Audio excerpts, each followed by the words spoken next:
మనందరికీ ఎంతో ఇష్టమైన నటుడు విజయ్ కుమార్ గారి తనయుడు అరుణ్ విజయ్ గారికి స్వాగతం. Very warm welcome to you. Okay, so అందరికన్నా ముందు చాలా పెద్ద స్పీచ్ ఇవ్వబోతున్నారు కిరణ్ గారు. బ్రూస్ లీ సినిమాకి చైనీస్ అమ్మాయిలాగా వచ్చేసింది ఇక్కడ ఈ అమ్మాయి. So all the best Charan, rock. మీకు తెలియదు, మా వారసులంతా అక్కడ వాళ్ళే. Yeah, okay. So Bhogavalli Prasad గారు మాట్లాడతారు. అందరికీ నమస్కారం.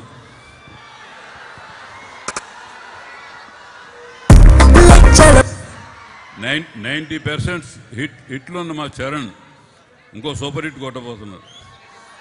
All the best whole team. Okay, so గెస్ట్లు మాట్లాడారు.